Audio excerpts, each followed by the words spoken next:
Hey everyone, I'm Allison Mars. You are watching NBC News Now. Here's what's happening. This action is about ensuring our most vulnerable, who may need an additional dose to enhance their biological responses to the vaccines, are better protected against COVID-19. The CDC meeting tomorrow to talk booster shots for immunocompromised folks. So when will the rest of us be rolling up our sleeves again? Plus, the 2020 census data is finally here.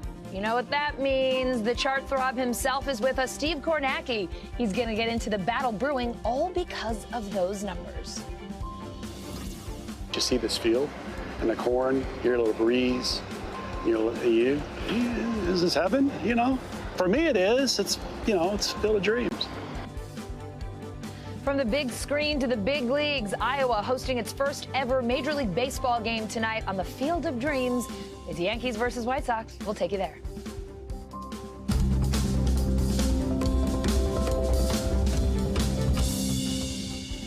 We begin with team coverage of COVID and the Delta variant. NBC News Now correspondent Simone Boyce is in Los Angeles, California, the first state to require teacher vaccinations. NBC News correspondent Carrie Sanders is in Palm Beach, Florida, where school only started this week and hundreds of students are already quarantining. And NBCNews.com senior White House reporter Shannon Pettypiece is on the North Lawn with the administration's latest ammo in the fight against COVID. So, Shannon, the CDC Advisory Committee set to meet tomorrow to talk about a COVID booster shot for the immunocompromised. What else did the task force say about booster shots today? Right. Well, certainly a lot of interest in booster shots. And like you mentioned, this decision we're expecting tomorrow is just for people with immune system issues. So it really only applies to about 3% of the population. More widely, though, Anthony Fauci, the president's chief medical advisor, continues to say that he expects at some point people are going to need a booster, but the data isn't there yet. It doesn't look like we need it just yet. Here's more about what he had to say on that. It's a true statement that we believe sooner or later you will need a booster for durability of protection. Right at this moment, apart from the immunocompromised, which was just discussed, we do not believe that others, elderly or non-elderly, who are not immunocompromised, need a vaccine right at this moment. But this is a dynamic process, and the data will be evaluated. The one thing we are doing is we are preparing for the eventuality of doing that. So if the data shows us that, in fact, we do need to do that, we'll be very ready to do it and do it expeditiously. So reassuring people that if it does get to the point where we need boosters, the U.S. is going to have the supply and the capability to do that. One other interesting thing I would note around boosters, the CDC commissioner said that she is aware of reports of people going out and getting a third unauthorized shot themselves. So people taking it upon themselves to get a booster, even though it's not recommended, and that is something that the CDC is looking into. Shannon, the Biden administration also expanding its vaccine mandate today to Health and Human Services employees. That's another 25,000 people. Could you tell us about that? Yeah, it's all part of this expanding push by the administration to use mandates to up these vaccine numbers and really hope that more hospitals and universities and private sector employers will follow. This applies to, you mentioned it, about 25,000 people who work for HHS. That includes Indian Health Services, people who work at the NIH, people who are part of this commission corps of volunteer doctors who go out there. All those people will need to be vaccinated if they are in a position where they could potentially come in contact with patients. Federal workers, though, more broadly, are either going to have to be vaccinated or submit to routine testing. Shannon, President Biden also talking today about lower prescription drug costs. This is all part of his Build Back Better plan. Sorry, sometimes that one is tough to get out. Give us the highlights. Yeah, I mean, these are really a lot of issues people have been talking about for decades as a way to lower prescription drug prices. So importing drugs from Canada, making generic drugs more widely available, talking about allowing Medicare to negotiate drug prices. Here's what the president had to say.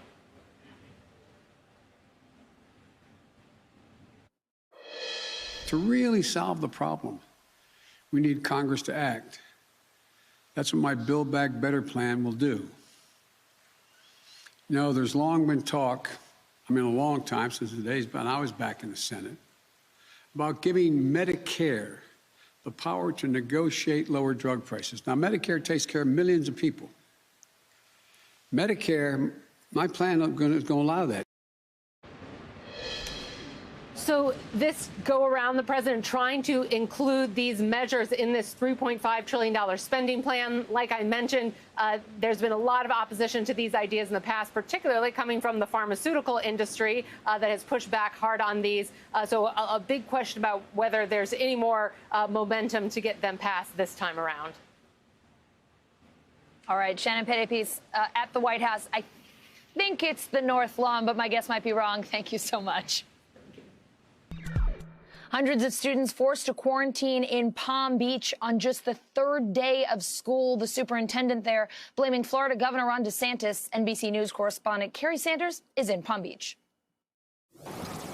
Well, Allison, here in Palm Beach County, they started school just 3 days ago. At the end of day 2, 440 kids were already in quarantine. And the concern here is that we've seen it before, how the graphs go up like that.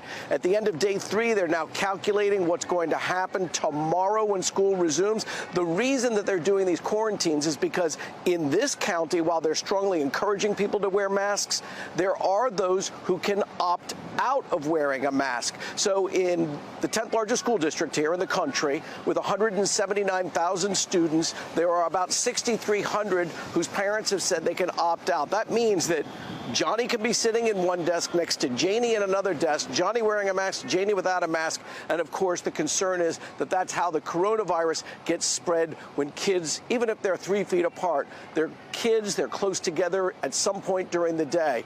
The school administration here, the school superintendent, is pointing his finger at the governor here. The governor has said there will be no mask mandates. In fact, he will withhold the salaries of school superintendents and school board members and penalize the schools themselves by taking away the $9,000 that comes from the state per student to a school district.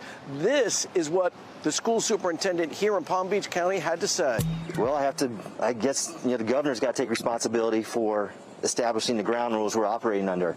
And this ability for families to opt out is leading to more cases, which is ultimately going to send more kids home and deprive them of that traditional classroom experience. There are 2 counties in Florida that are still defying the governor's order about no mask mandates. That would be Broward County, Fort Lauderdale, as people perhaps best know it, and Alachua County, which is Gainesville. Those 2 counties holding firm, saying it doesn't matter what the governor says. They are the local elected school boards. They have the authority. The governor, they say, is trying to usurp their power, but they believe the governor does not even have the constitutional authority to do what he's doing. It's all playing out in real time as kids are going back to school, and we see coronavirus is continuing to spread, and among kids, up 24% here in Florida just in the last week. California's new vaccine requirement kicked in today. All school teachers there and staff now need the shot or weekly COVID test. NBC News Now correspondent Simone Boyce is in Pasadena, where it is the first day of the new school year. I can't believe it's that time already, Simone. Let's start with the big picture here. How many teachers does this mandate affect, and do their unions support it? Allison, this sweeping new health order from the state of California is the first of its kind in the nation because it not only impacts public schools like Pasadena High School that you see behind me, but private schools as well. Take a look at this breakdown. The state of California is requiring at least about 650,000 school employees to either show proof of vaccination or submit to weekly COVID tests. Now, the 2 largest teachers unions in the state, they have responded to this with an overwhelmingly positive reaction, and they do tend to be supportive of policies that come down from Governor Gavin Newsom. And also here locally in Pasadena, the school district here is supportive of this policy, as well as the teachers union here. This is something that collectively they have been fighting for, a mandate of this kind.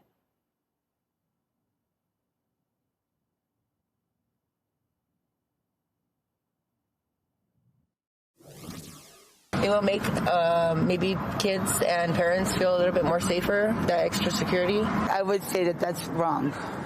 Why? Because if they're being safe, if they're wearing their mask, if they're washing their hands, that should be enough, because I don't think that they should have to get something put into their body just to go to work. It does make me feel safer. It makes that the parents are actually, or not the parents, that the teachers and the staff are doing what they have to do so the kids can come back to school. And if I'm vaccinated and if she's vaccinated, we would like the teachers to be vaccinated. Now, those are actually parents that you heard from just now. I was speaking to them as they were dropping their kids off at school today. And most of the parents that I spoke to, they responded to this positively as well. Of course, whenever people hear the words vaccine and mandate in a sentence these days, there is going to be some controversy. There's likely going to be some pushback. And I did speak to one mother who thought that this was a step too far, Allison. But here's the deal. Looking forward, I mean, teachers and staff, that includes everyone from school bus drivers, school volunteers, coaches, anyone who is going to be interacting with students on campuses in the state of California. They have to comply with this and be in full compliance by October 15th. I just spoke to the governor's office about how enforcement of this would work. And they said that while this is a public health order that comes from the California Department of Public Health, it's really going to be up to local jurisdictions, local agencies to actually make sure that this is enforced. So that could look like consequences for teachers who refuse to comply with this. There could be disciplinary actions. And yes, that even includes the possibility of termination. All right, Simone Boyce in Pasadena, where I still can't believe it is the first day of school already. Thank you so much. Let's go to NBC News Now correspondent Isa Gutierrez. She's got the latest headlines for us from NBCnews.com. Hey, Isa.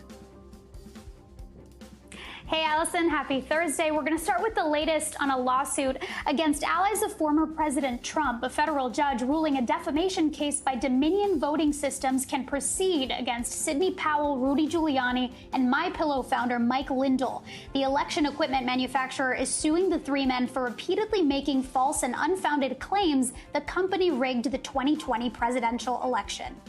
And Bill Gates is offering a major investment into the environment. The Microsoft co-founder pledging $1.5 billion towards climate change projects if Congress passes the Senate's bipartisan infrastructure bill. Gates saying the money would be spent over 3 years on initiatives to lower greenhouse gas emissions, including zero emissions plane fuel.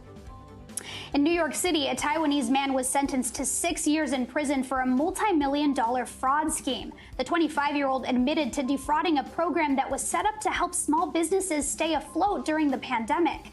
Authorities say he received nearly $3 million in aid after claiming he had over 200 workers when he only had about 14. At least $1 million of that was sent abroad.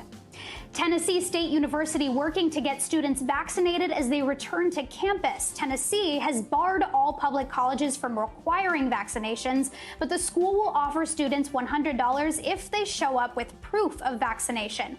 Students who get their shots through one of the campus vaccination sites will also receive a $100 gift card and an additional $50 gift card if they live on campus. And the odds of an asteroid the size of the Empire State Building hitting Earth are higher than previously thought. But don't worry, that's still a 1 in 1,750 chance asteroid Bennu will slam into Earth. And NASA says if it did happen, it would likely not be in this century. I don't know about you, Allison, but that still freaks me out. I'm not a big space, black holes, asteroids gal, but we'll have to trust the scientists on this one. Isa, you and our director, Rob, who's saying in my ear right now, we're in trouble. So, yeah, I think more than a few people a little concerned about this one. Let's hope we're okay. Thank you so much. These data provide the first look at the demographic characteristics of the nation by state, county, city, down to the individual census block, and show how our population has changed since the 2010 census.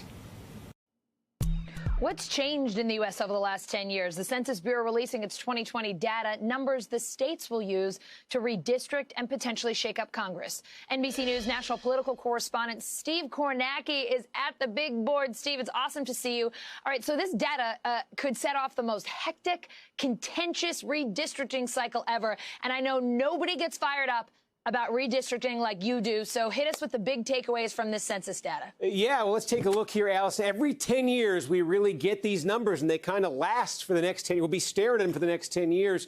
hey, it's sort of the numbers that define our country. Let me take you through the big picture. First of all, the U.S. population sits now just about 331 million. And I wanted to show you how things have been changing, because, again, we get this readout every 10 years. We get a readout of the racial makeup of the country like this every 10 years. So go back just 2 censuses ago. This is 2000, turn of the century. The country was almost 70% white. You could see about 12% Hispanic. This is what it looked like 20 years ago. Now, in the last census 10 years ago, this is how much things changed in the first 10 years of this century. The white population went down to under 64%, a growing Hispanic population, a growing Asian population. So the question was, in 2020, how much more would things have changed when it comes to these demographic categories? Well, the answer is changed a lot more than people were expecting. Take a look at this. Now, with the new census, the numbers out today, the white population in the United States, not only is it under 60%, it's well under 60%, 57.8% white. Yeah. The Hispanic population continues to grow. That's nearly 20% now, getting close to 20% a Hispanic population. The black population's pretty level. In the Asian American population, it continues to grow, now basically at 6%. So the diversification of America is continuing. The overall population is not growing at that fast of a rate. It's actually the second slowest 10-year period for population growth in this country ever, but the diversity within that continues to be a big story. And we can just show you, you mentioned redistricting, what it means. These are the states, you see them here, and where the population grew the most and that are gaining. These are House seats here. Texas is going to get 2 more House seats. They're going to have 38 House seats. They had 36 for the 10 years before this. The only state gaining more than 1 seat is Texas. You see Florida, North Carolina. These are the other states gaining seats. A lot of these Republican seats, so that goes into that question of redistricting. And these are the states that are taking a hit, where the population either shrank or just didn't grow that fast and are actually going to lose clout in Congress. California, first time ever, California is going to lose a seat in the House. New York, Illinois, Pennsylvania. Again, a lot of these are blue states. That's one of the factors, Allison, that goes into this when you say a redistricting. Could this affect balance of the House next year? Republicans only need next year to gain 5 seats. And if you take a look, here's the map. These are, I know there's a lot of confusing colors here. Where you see red, though, that's where Republicans get to set the rules, get to draw the maps. Where you see blue, that's where Democrats get to do it. And where you see purple, that's kind of a mix, a commission, an independent commission, that kind of thing. And again, the opportunity. Look, Texas, 38 seats, 2 new seats. Republicans draw the maps. That's an opportunity for Republicans right there. Florida, that's a big one. You saw they're gaining. North Carolina, Georgia. Those are all opportunities for Republicans. Again, they need to pick up 5 seats next year. Republicans get the House. Democrats, they don't have as many opportunities, but if they want to do the same thing with, they call it gerrymandering, Democrats could do it in Illinois. Democrats could do it in New York, potentially. So there are opportunities for Democrats, if they're so inclined, to try to offset it there. But again, we're at a point here. Control of the House is so close. How the maps are drawn in any one of these big states could make all the difference. It's a slim margin. We could see a whole lot of changes. Steve Kornacki, always great to see you. Thanks for being with us. Thanks a lot, Allison. Our first responsibility has always been protecting the safety and the security of our citizens serving in Afghanistan and around the world. The United States warning American citizens in Afghanistan to leave the country as the Taliban continues to steamroll its way towards Kabul. NBC News Pentagon correspondent Courtney Kube joins us now from the Pentagon. So, Courtney, the Taliban getting dangerously close to the U.S. Embassy in Kabul, which is still open at this point. The Pentagon just gave a briefing. What's the very latest there? Yeah, that's right. So, I mean, the headline is the U.S. is sending 3,000 infantry troops back into Kabul. And they're going to have a pretty narrow mission, and that is they're going to support and secure the evacuation of U.S. civilians who are working at the embassy there in Kabul, and then they will support the evacuation of some of the Afghans who are eligible for the special immigrant visa process. You well know, Allison, we've been talking about this for weeks. These are Afghans who've been working for the U.S. government in some capacity who may be eligible to come to the United States on this special visa. But 3,000 is a lot of troops. They're sending them in, and in addition to the ones who are going into Kabul, there'll be another 3,500 to 4,000 that will move forward to Kuwait from Fort Bragg, and they will be on standby in case the security situation at Kabul airport deteriorates further and they need to be brought in. Pentagon Press Secretary John Kirby spoke about this at the briefing, and he talked very specifically about this narrow focus. Here's what he had to say. Now, I want to stress that these forces are being deployed to support the orderly and safe reduction of civilian personnel at the request of the State Department and to help facilitate an accelerated process of working through SIV applicants. This is a temporary mission with a narrow focus. As with all deployments of our troops into harm's way, our commanders have the inherent right of self-defense, and any attack on them can and will be met with a forceful and an appropriate response.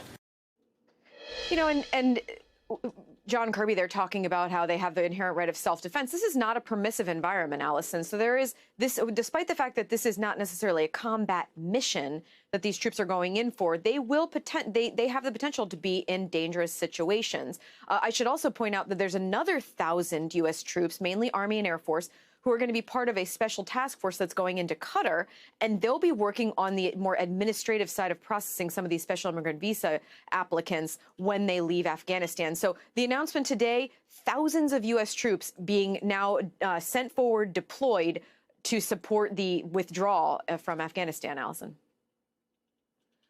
Courtney, the Biden administration has taken a whole lot of heat for what we're seeing right now. I mean, critics are blaming the U.S. troop withdrawal. Here's what Republican Senator Tom Cotton, a member of the Armed Services Committee, told Fox News. It goes to show the kind of slapdash, disorganized planning that went into this withdrawal. And it raises real questions about President Biden's plan to defend our #1 interest in Afghanistan, which has been for 20 years to prevent it from becoming a safe haven for terrorists that they can use to strike against the United States or our citizens around the world. Courtney, whatever your politics are, it's hard not to look at this and think, my goodness, as soon as we left, look at what happened. You went to Kabul, you talked with the head of Central Command. What did he tell you?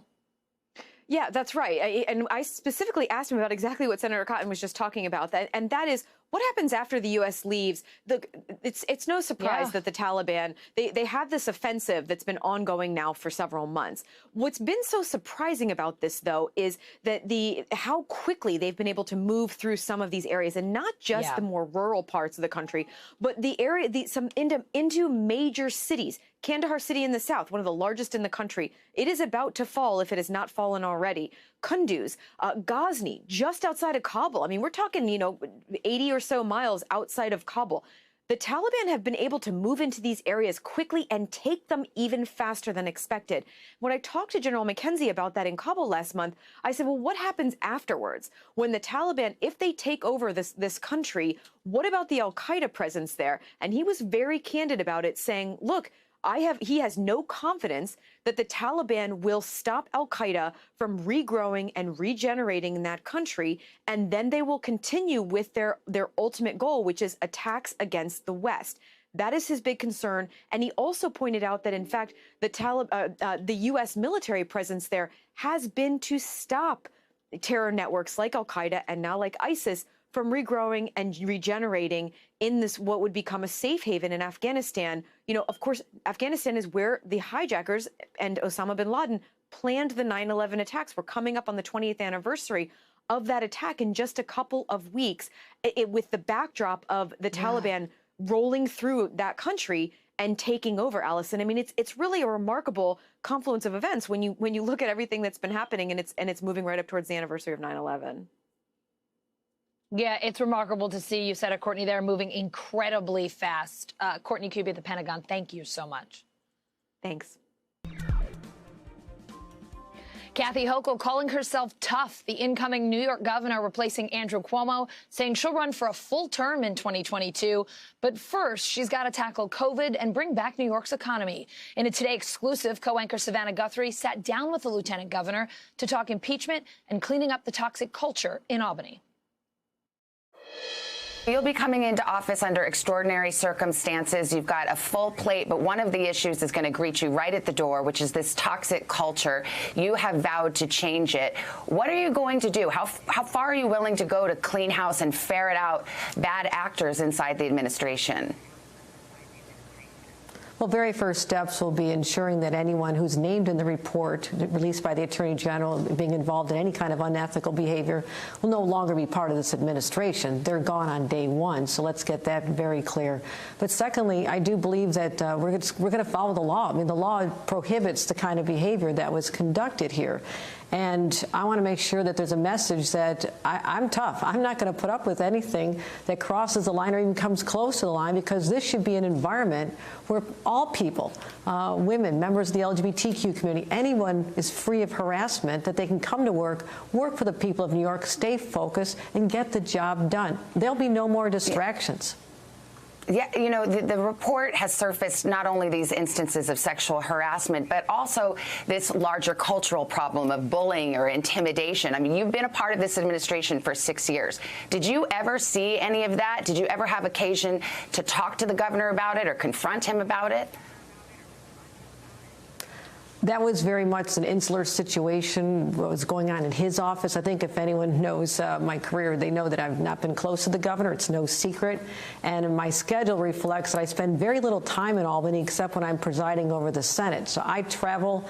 I've been the chief advocate, the chief spokesman for this administration, championing causes all over the state. So I've not been in the rooms when this has happened, and it is actually sickening to me to see this surface. And my heart goes out to the young women in particular who've been toiling in this environment, and they need to know that they are welcome in my administration. I will respect them, and I have worked as an administrator and executive in many situations and had many staffs, and every one of these individuals that work for me, and I treat them all as family, they would attest that there will be a very different environment here just because of who I am. That's how I am.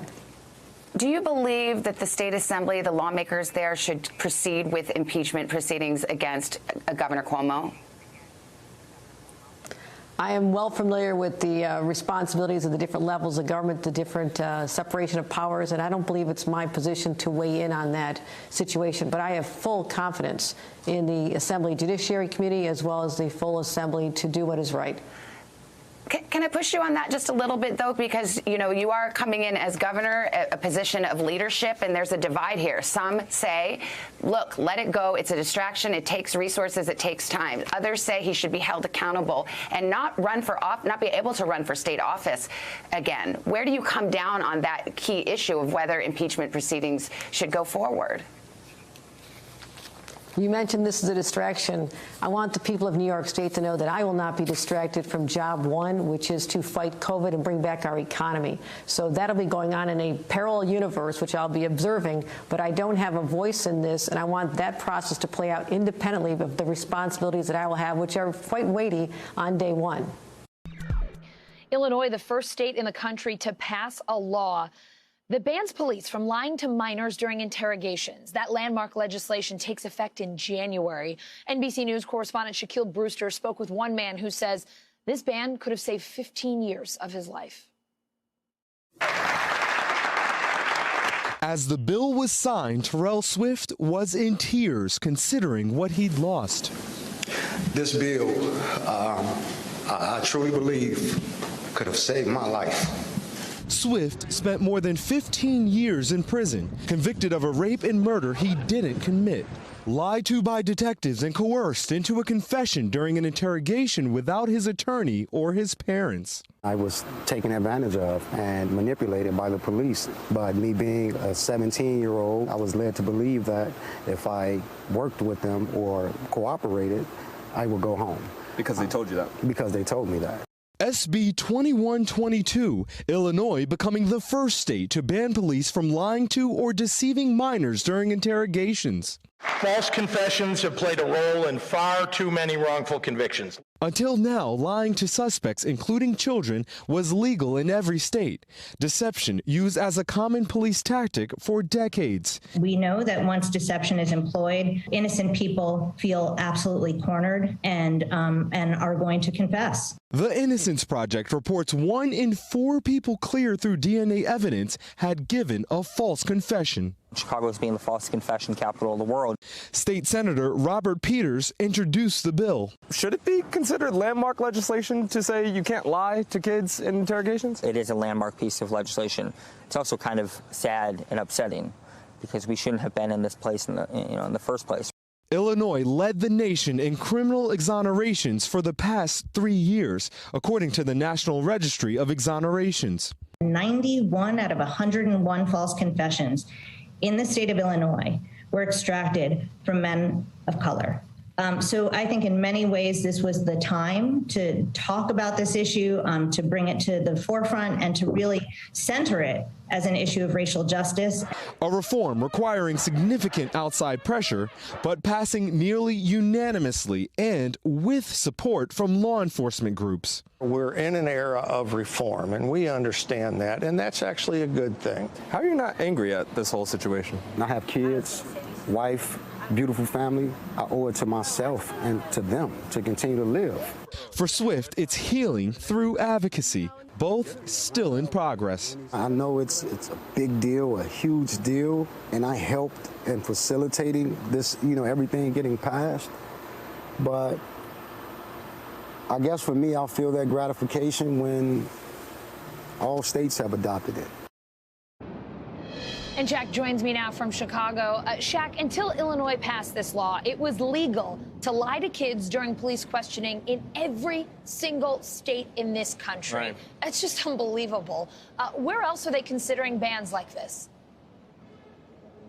Well, you heard Terrell say there that he wants to see this ban in every state across the country. Since Illinois passed and signed this law, we saw this law enacted in Oregon. That passed the legislature and the governor has signed it there. It's been introduced in states like Washington State. It was introduced in New York State. It did not move in New York State, but activists hope to keep pushing. One thing that Robert Peters, the Illinois state senator who introduced and sponsored this bill here in the state of Illinois, one thing that he told me was that he hopes that this law becomes a model for other states to follow. He says that other states and other areas, he mentioned Pennsylvania, has legislators there have already reached out to him about how they can get this bill into law in their areas. So the idea is that they're hoping that Illinois takes the lead on this law that, as you mentioned, many people are surprised to hear that it wasn't already a law on the books.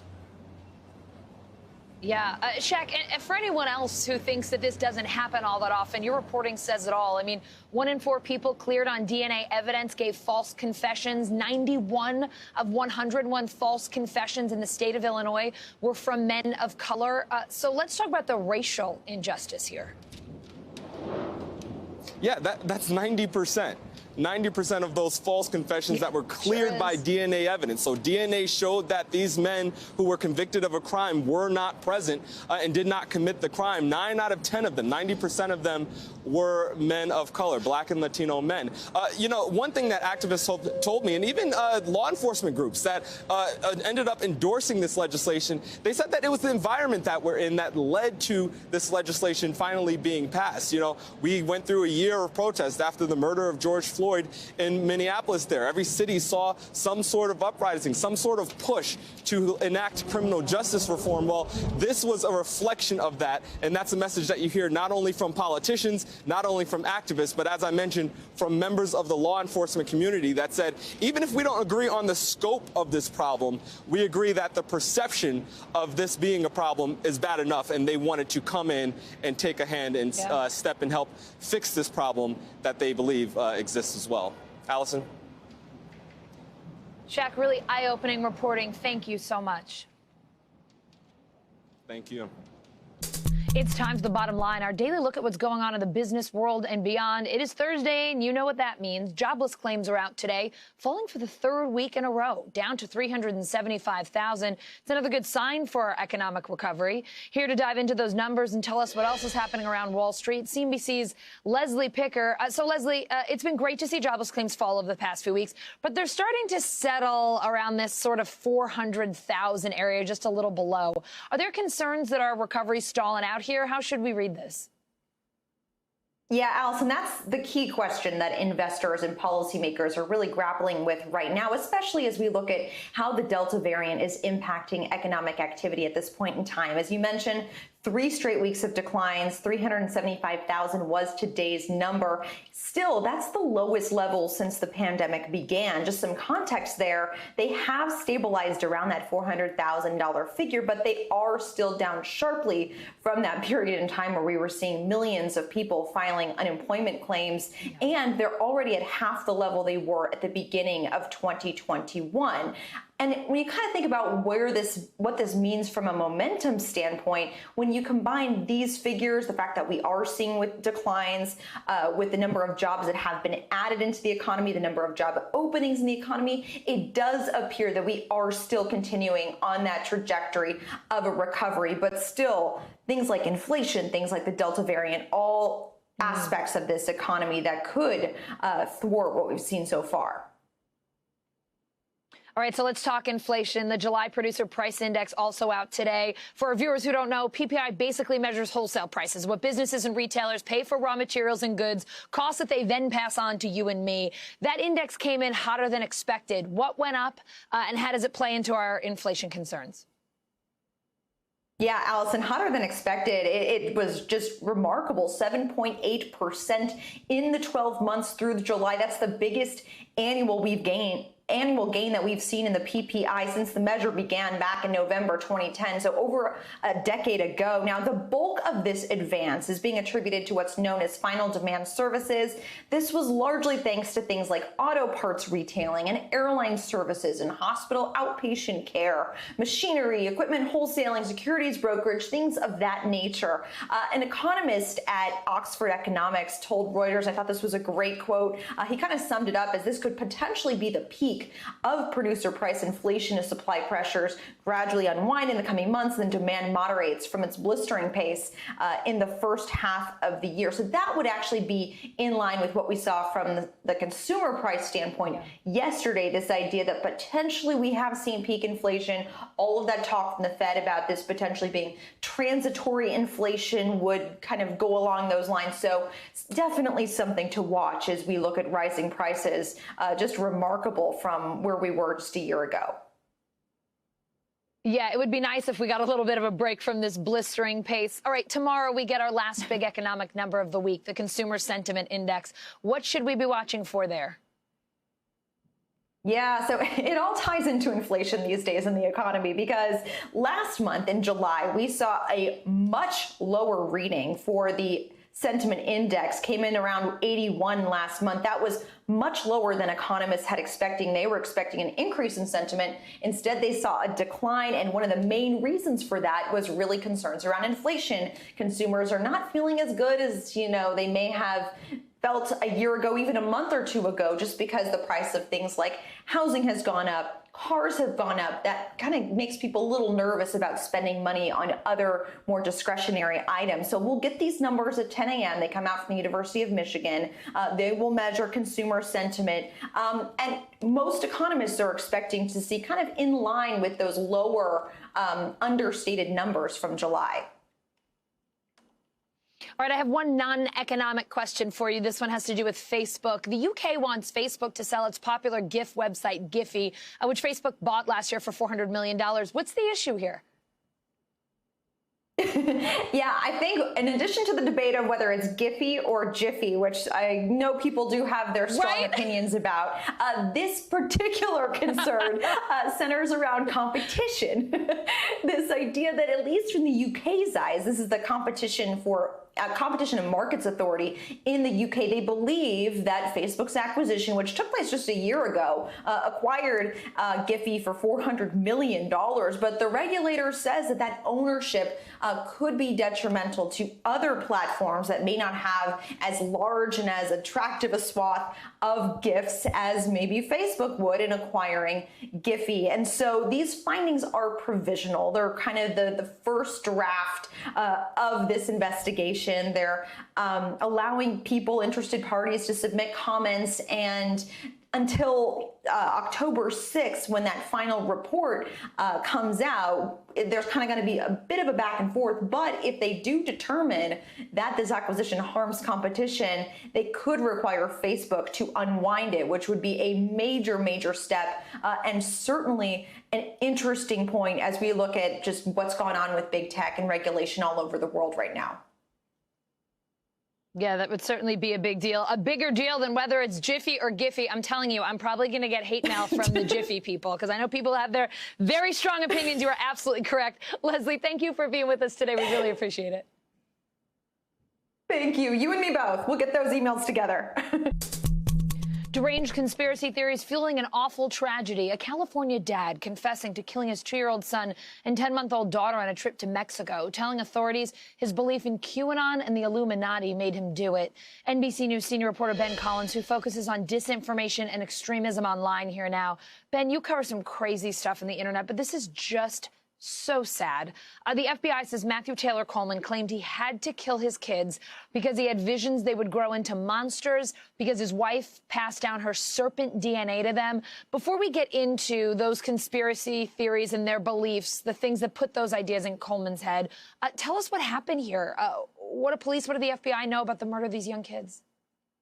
Yeah, the FBI says that he drove to Mexico with his 1- and 3-year-old children and shot them with a spearfishing gun.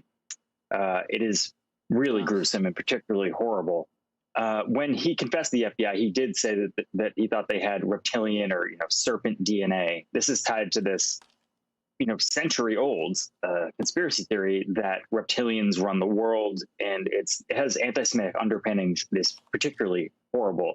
But what's shocking about this is you see in these pictures, this is a beautiful family, and it didn't really come out in his Facebook and Instagram posts that he was in any way involved in reading things about QAnon or reptilians or anything like that.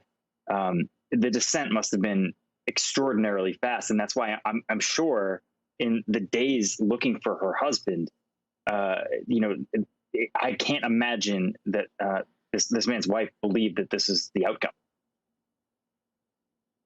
Yeah, it's just completely unbelievable. I mean, you look at those photos and you just can't believe that that's a guy who killed his young children. It's so horrible. All right, so let's just talk more now, Ben, about what fueled this. You explained it a little bit, but Coleman told authorities he learned about serpent DNA through QAnon and Illuminati conspiracy theories. Tell us really more about what we need to know here.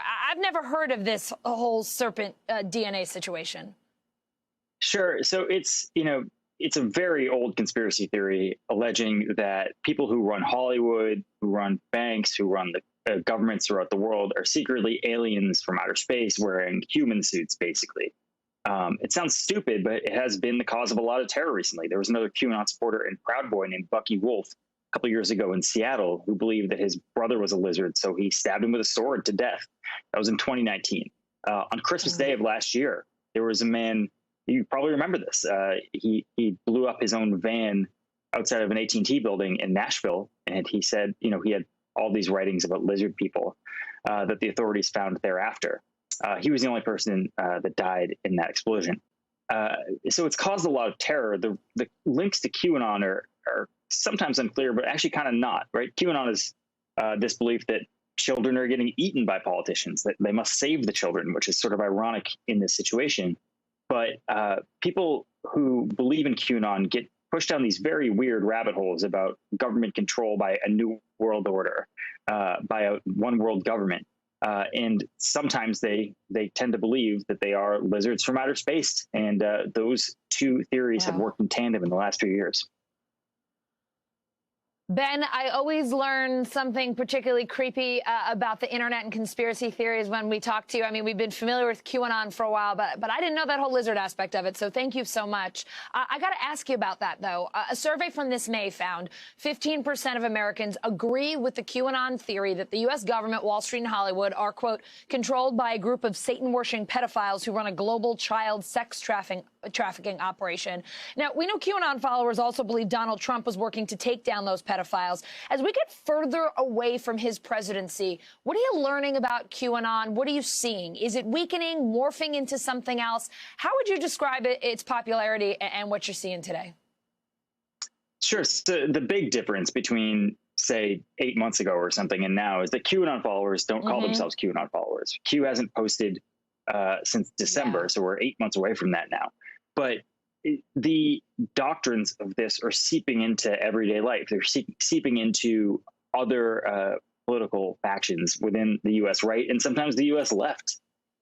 So you see it more and more commonplace where they use QAnon tactics, this basic belief that the world is run by, this shadow government throughout the world. That's spurring a lot of these anti-vaccine protests throughout the world as well, that there must be some sort of nefarious actor or series of actors at the top.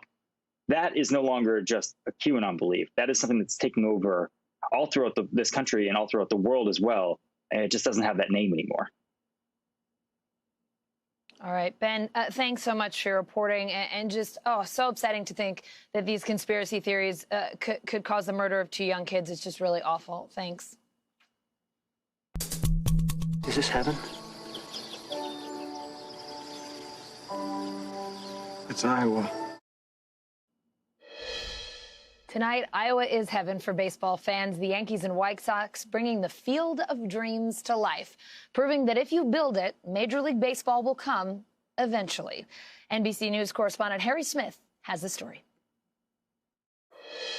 In Iowa, there's a baseball field beside a field of corn that may look familiar. For more than 30 years, people have come from all over to take a couple swings, to stroll the outfield, or like the Fishers from Lancaster, Pennsylvania, just have a catch. That's exactly what, the movie is all about, playing catch with your dad, so. Dream fulfilled? Yeah. Yes, it is the very same ball field used in the movie Field of Dreams, not far from the town of Dyersville, where Main Street still looks like you remember it, and the young man who cuts lawns in the neighborhood doesn't mind if a stranger takes his classic tractor for a spin. The movie has had a big effect on the town. There's even a perfect little museum. One of my favorites is the Curator Amanda Schwartz shows us a baseball from the 1919 World Series, where players from the Chicago White Sox were accused of losing on purpose, then banned for life, including the best player of his time, Shoeless Joe Jackson. The original movie title was The Shoeless Joe. And so this is a crew jacket from the movie. In the movie and the book, a voice says, if you build it, he will come. And by golly, Shoeless Joe does appear. What is it that is, it's like a magnet that draws people here? It is. I think it's just the enduring story of goodness, of connection, of family, of people being able to have that second chance. It's my father. The film, more about redemption and connection than about baseball. I'm Ray. Don Lansing's family owned the farm where the movie was made. And as for planting corn again on that field when the movie was done, no way. And it was just so beautiful that it was miraculous that I couldn't possibly do it. I mean, even when some of the crew members left, they told me there's magic out here. This field. Wife Becky is convinced of it. It's a mecca. It's very, very quiet, and you will see that. People don't come out here and scream and holler. They'd leave the place and they thank me for it, and they encourage me to keep on keeping it so that, they can bring their children back, and now they're bringing their grandkids back. Life imitating art. Listen to this, straight from the pages of the novel. They'll turn up your driveway not knowing for sure why they're doing it and arrive at your door innocent as children. Of course, we don't mind if you look around, you'll say, It's only $20 per person. They'll pass over the money without even thinking about it. For it is money they have and peace they like. Some local ball players who worked as stand-ins and extras in the film form the Ghost Team. They do this, but they also have an act they've performed for military families around the world. The Lansings sold the place some years back to Denise Stillman, who had really big dreams for the field, but was soon diagnosed with terminal cancer. Her husband Tom remembers. She couldn't speak anymore when she was really sick. And she was still emailing Major League Baseball. So she knew she wasn't going to see this, but she believed in it so much. And I think that commitment, and I think her spirit lives on here because of it. The game is tonight. The White Sox and the Yankees, a line drive away from the original field. A new field built from scratch by ball field legend Murray Cook.